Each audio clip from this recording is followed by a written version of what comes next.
De tus estupideces.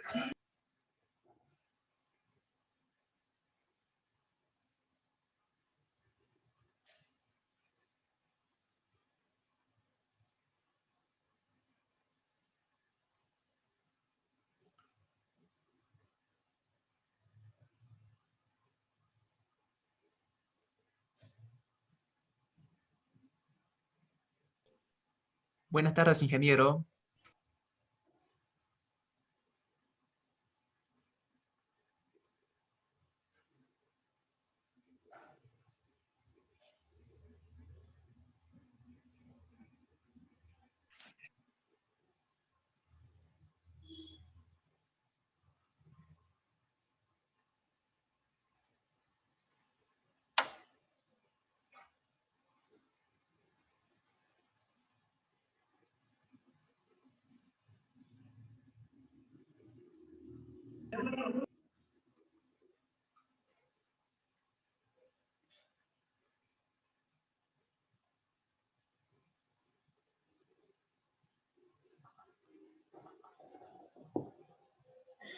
Muy buenas tardes, mis estimados futuros colegas. Vamos a comenzar nuestra clase de hoy, miércoles 24 de marzo.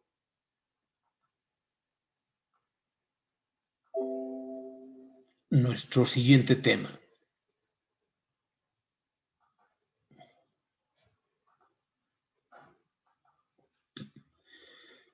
Corresponde el capítulo 4 hablar de la FEM, que es fuerza electromotriz, y la FMM, que es fuerza magnetomotriz, para las máquinas síncronas, es decir, en devanados de corriente alterna.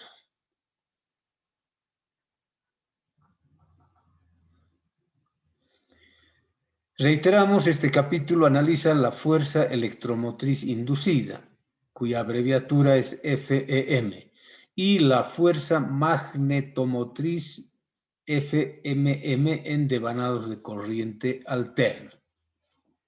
Vayamos a ver las características fundamentales de la fuerza electromotriz inducida.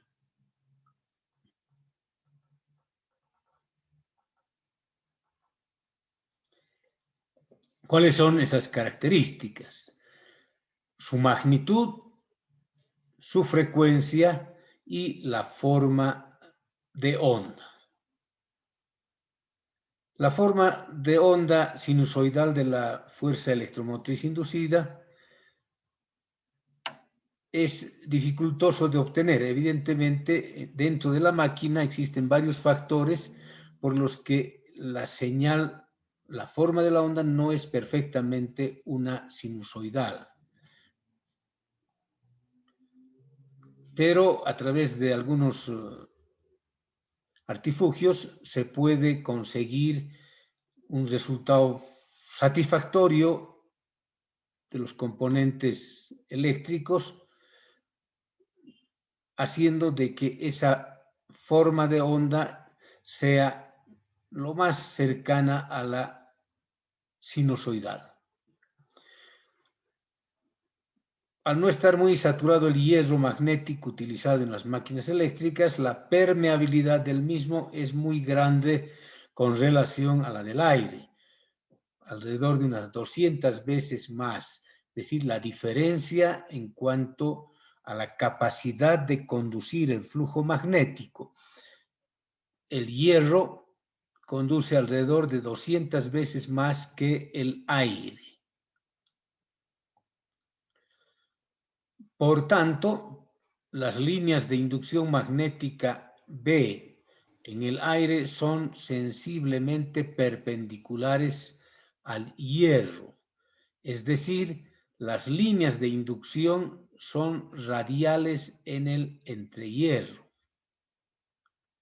En la figura 4.1 se muestra precisamente la aplicación de este principio. En las máquinas de corriente alterna, la distribución del flujo magnético a lo largo del entrehierro es aproximadamente sinusoidal. Muy bien, veamos la figura 4.1 que se refiere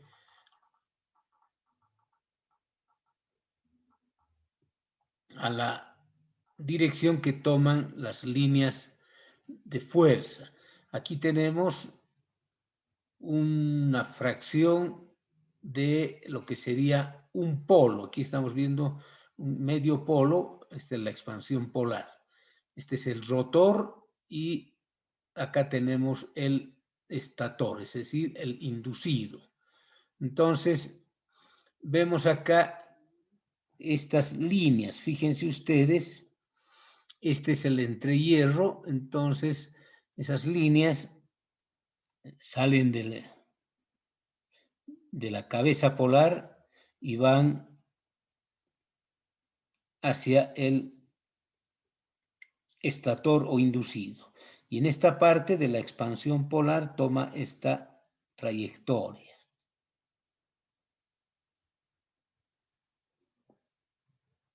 Entonces, es así como estamos viendo estas superficies equipotenciales que muestran el camino que siguen las líneas de fuerza en la relación del inductor o polo o excitatriz y el inducido.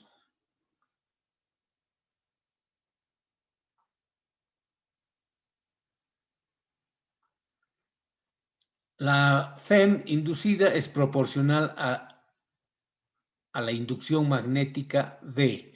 Por tanto, la forma de onda de la inducción V en el entrehierro afecta a la forma de onda de la FEM inducida en cada espira.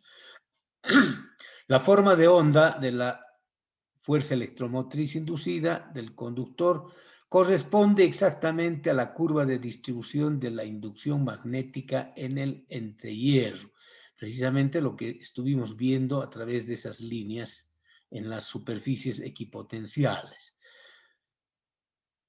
En la práctica, la forma de onda de la inducción magnética B es una función sinusoidal achatada, no es perfectamente una señal sinusoidal perfecta. Para aproximar a una sinusoide, la inducción magnética se debe disminuir las armónicas superiores debido a la rotación. Toda función periódica se puede expresar como una serie de Fourier.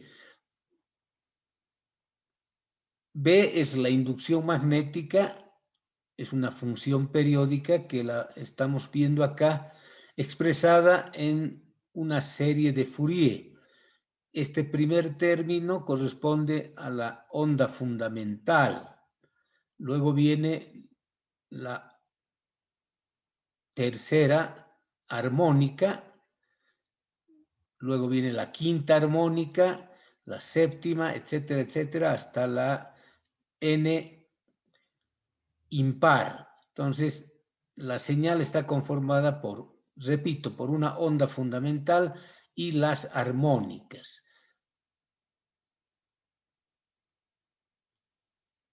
Estas armónicas son del orden impar. Ahora bien, por esta razón de la presencia de las armónicas, en las máquinas síncronas de polos salientes se construye con un entrehierro irregular. Y hemos dicho que una de las características del rotor de polos salientes es que tiene un entrehierro irregular. En la figura 4.2 se muestra la forma de onda de la inducción magnética B y la configuración de la expansión polar y el entrehierro. Son artificios que se utilizan en la construcción para atenuar el cambio brusco del campo magnético, así como el alargamiento del entrehierro en los extremos de las expansiones polares. Se tiene un entrehierro mínimo delta y máximo delta prima, que va de 1.5 a 2 veces delta. Veamos la figura 4.2. Esta figura ya la habíamos visto anteriormente. Nos muestra precisamente la distancia delta, que es la separación que existe entre el inducido y el inductor. Por tanto, esto es el entrehierro, que es sumamente delgado, comparando las dimensiones delta con lo que sería h, que es la longitud que toma todo este camino que siguen las líneas de fuerza del flujo. Entonces, esta separación delta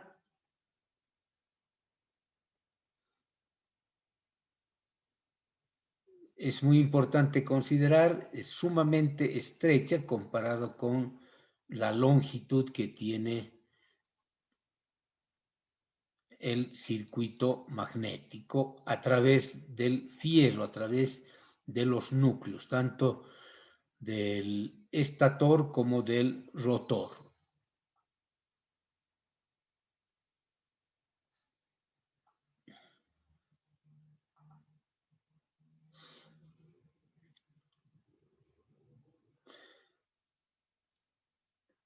Veamos qué es el paso polar.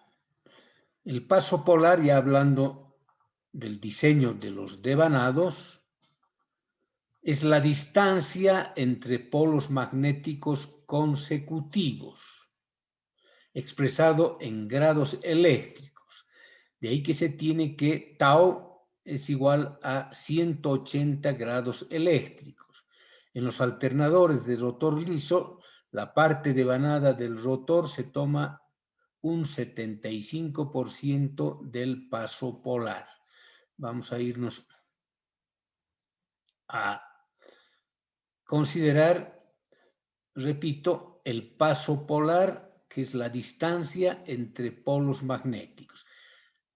Vemos acá 180 grados, que es precisamente el paso polar. Si consideramos un generador de dos polos, vale decir, de un par de polos, este paso polar corresponde a 180 grados eléctricos, pero también, al ser solamente de dos polos, corresponde a 180 grados mecánicos. Esto ya hemos visto en algún momento, la relación que existe entre grados eléctricos y grados mecánicos.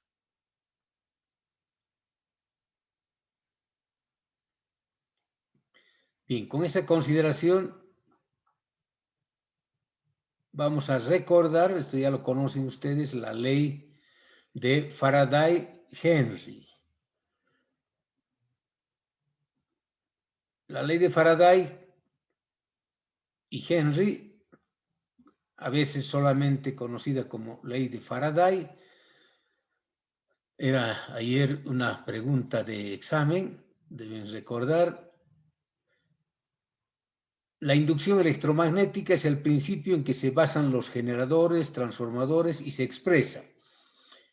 FEM, E minúscula, en este caso sería el valor instantáneo, es igual a menos la variación de flujo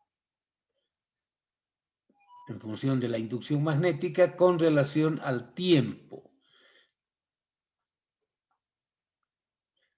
Precisamente lo que explica la ley de Faraday-Henry es de que la FEM es proporcional a la variación de flujo con relación al tiempo. Y eso precisamente se consigue cuando hay un movimiento relativo entre el inductor y el inducido. En un campo magnético variable se induce una FEM en cualquier circuito cerrado, la cual es igual a menos la derivada con respecto al tiempo. La derivada del flujo magnético a través del circuito. Entonces, esta también es una explicación de la ley de Faraday. Una interpretación física está dada por la ley de Lenz. Esta es una ley complementaria que dice que una corriente inducida surgirá en una espira con un sentido tal que ella se opondrá a la variación que la produce. Esta ley de Lenz precisamente da origen al signo negativo de la expresión que hemos visto anteriormente, que indica que la corriente inducida en el devanado compuesto por las espiras tiene un sentido contrario a la fuerza que está dando lugar a que surja esa corriente. Y eso se traduce en los generadores en una disminución de la velocidad. Por otra parte, el campo eléctrico es igual a la fuerza por unidad de carga. La integral curvilínea del campo eléctrico es integral curvilínea del campo eléctrico dada por una carga por diferencial de longitud, que es igual al trabajo hecho al mover una unidad de carga a lo largo de la trayectoria L. Entonces, esa es la integral curvilínea del campo eléctrico. Ahora bien, un campo magnético dependiente del tiempo implica la existencia de un campo eléctrico, tal que la circulación a lo largo de un camino arbitrario cerrado es igual a menos la derivada con respecto al tiempo del flujo magnético a través de una superficie limitada por el camino, es decir, por la trayectoria L.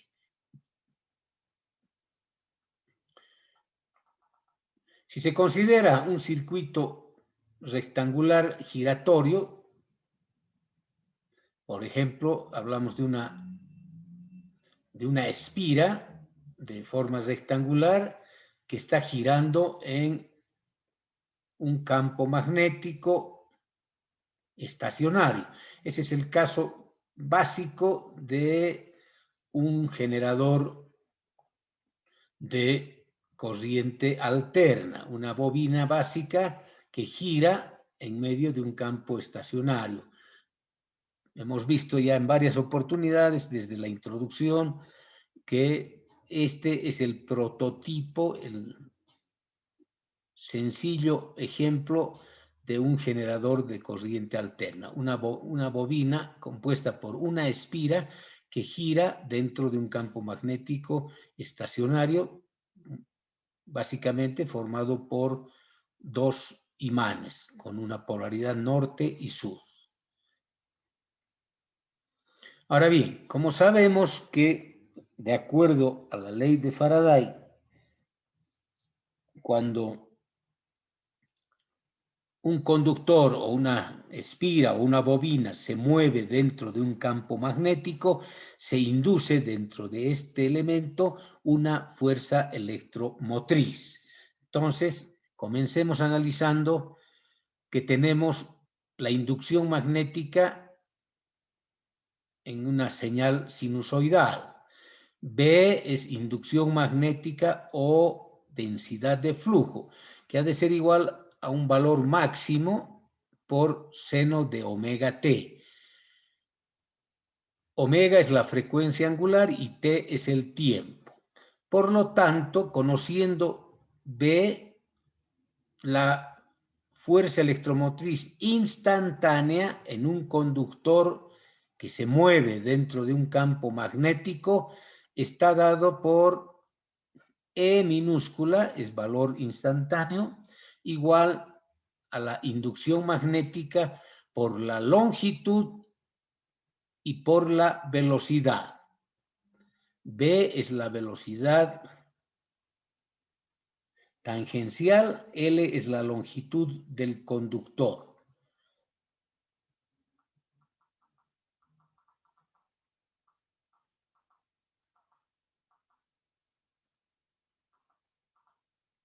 Ahora bien, ya hemos visto el paso polar que se simboliza con la letra griega tau. La frecuencia F en ciclos por segundo, periodos por segundo, cuya unidad es el hertz. Entonces, la velocidad tangencial está dada por velocidad igual paso polar sobre un 1 sobre 2f, es decir, inverso de la frecuencia, que es igual a 2 veces la frecuencia por el paso polar. Entonces, esta es la velocidad v, 2 veces la frecuencia por el paso polar. Esto se refiere, como hemos dicho que el paso polar es 180 grados, multiplicado por 2 nos da 360 grados, que equivaldría a una vuelta completa y luego multiplicada por la frecuencia en periodos por segundo. Ahora bien, el flujo cortado por ese conductor es phi igual a la densidad de flujo o inducción magnética B' multiplicado por la longitud del conductor y multiplicado por el paso polar. Nos da 2 veces la inducción magnética B, la longitud del paso polar, sobre pi. De tal manera, si despejamos de acá, B, que es la inducción magnética, de ser igual a pi por el flujo sobre 2 veces la longitud y el paso polar. De acá podemos encontrar algo que es muy importante, que es el valor eficaz. El valor eficaz de la FEM inducida está dado por valor eficaz de la FEM en un conductor igual a E sobre raíz de 2. Esto es igual a 1 sobre raíz de 2. Reemplazamos acá.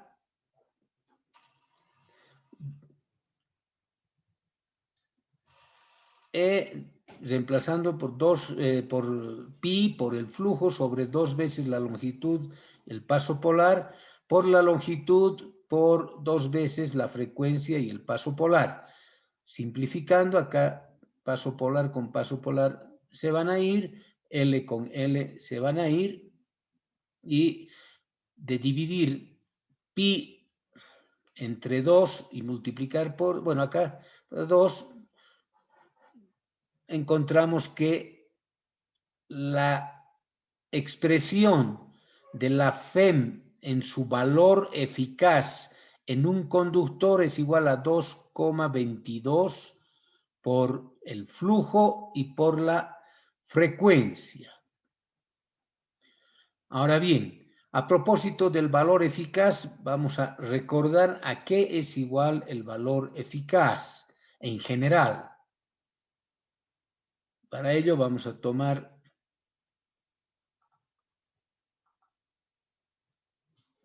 este complemento, recordando, porque muchas veces he visto en exámenes que confunden el valor eficaz con el valor máximo o con el valor instantáneo. Cuando se encuentra la FEM con la fórmula que hemos visto, estamos hablando ya del valor eficaz, ya no necesita transformar a ningún otro valor. Recordaremos que es un valor eficaz que también se denomina valor RMS. Este valor RMS tiene la sigla de root middle square, raíz media cuadrática. El valor eficaz de una corriente alterna es el valor que tendría una corriente continua que produjera la misma potencia que dicha corriente alterna. Al aplicar ambas, primero una y luego otra, sobre la misma resistencia. Entonces, en una misma resistencia se aplica corriente continua, se determina cuál es la potencia y luego se aplica la corriente alterna y se determina precisamente cuál ha de ser la potencia. Cuando ambas corrientes producen la misma potencia, entonces se determina cuál es el valor de la corriente alterna. Y numéricamente el valor eficaz es igual a 0,707 del valor máximo, que es lo mismo que dividir el valor máximo entre raíz de 2. Ahora, ¿de dónde viene esta expresión? El valor RMS, que es lo mismo, valor eficaz, que es la raíz media cuadrática. La corriente igual a raíz cuadrada de 1 sobre el periodo, la integral de 0 hasta el periodo de la señal. Corriente máxima por seno cuadrado de omega t por diferencial de t. Resolviendo esta expresión nos queda que tenemos la corriente al cuadrado igual, estamos despejando de acá, la raíz cuadrada la hemos llevado a este lado, aquí tenemos la integral, esta es misma expresión, luego se integra desde 0 hasta t y tenemos im al cuadrado sobre t, esta expresión que está entre el paréntesis, 1 menos coseno 2 veces omega t sobre 2 y ha sido integrado desde 0 hasta t. Por lo tanto, queda I máximo al cuadrado sobre 2, que resulta ser precisamente el valor eficaz o el valor RMS de la corriente es igual al valor máximo sobre raíz de 2. También es válida la expresión para la tensión o FEM, vale decir, para E eficaz es igual a E máximo sobre raíz de 2, o si escribimos tensión U eficaz igual a valor máximo de U sobre raíz de 2. Bien, con ese recordatorio, precisamente hablábamos de la tensión, la FEM, valores eficaces igual al valor máximo sobre raíz de 2. Si hablamos de FEM eficaz igual a valor máximo sobre raíz de 2. Con subíndice M estamos hablando de los valores máximos, sea de corriente, de tensión o de la FEM. Muy bien, espero que quede claro esto, mis estimados estudiantes. La plataforma se va a cerrar en cualquier instante, vamos a seguir hasta que se corte y luego regresamos en unos minutos. Mientras tanto, continuamos. Pero esto del valor eficaz, recuerden bien, no confundan con los otros valores que tiene la señal de alterna. La señal de alterna tiene el valor máximo, que es precisamente la punta, la parte más elevada. El valor eficaz es 0,707 del valor máximo, y el valor instantáneo es cualquier valor que esté sobre la curva. Podemos tener 0, vamos incrementando, llegamos a un valor máximo positivo, va decrementando, va bajando, pasa por 0 el valor instantáneo, luego va aumentando, pero ya en sentido negativo, tenemos un valor máximo negativo y luego esto va ascendiendo hasta de este valor máximo negativo llegar al valor de 0. Entonces, los valores instantáneos están sobre el total de nuestra curva. El valor máximo es este punto y el valor eficaz es 0,707 del valor máximo. Muy bien, continuamos.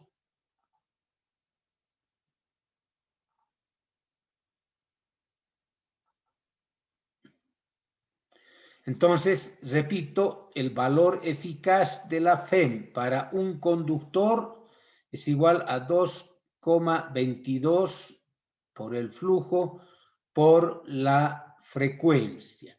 Entonces, valor eficaz de la FEM inducida en un conductor. Ya saben, un conductor es un lado activo de una espira. Tiene una longitud igual a L. Entonces,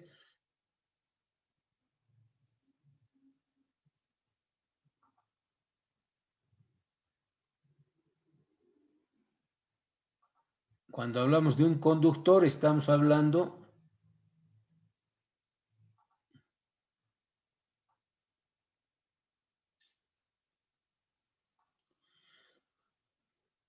de este conductor, que vendría a ser uno de los lados activos de una bobina. Este conductor tiene una longitud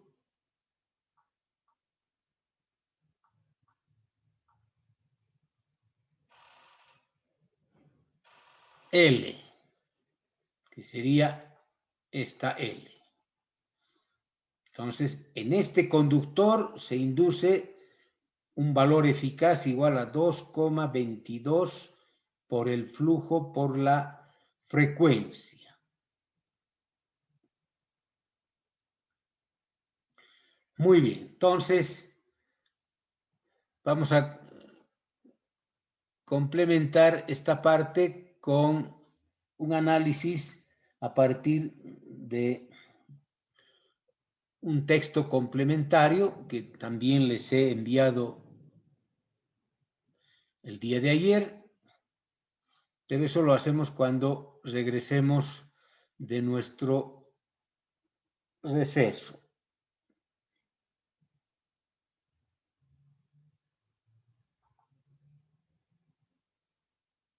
No se olviden, en unos 3-4 minutos nos volvemos a ver con el mismo link.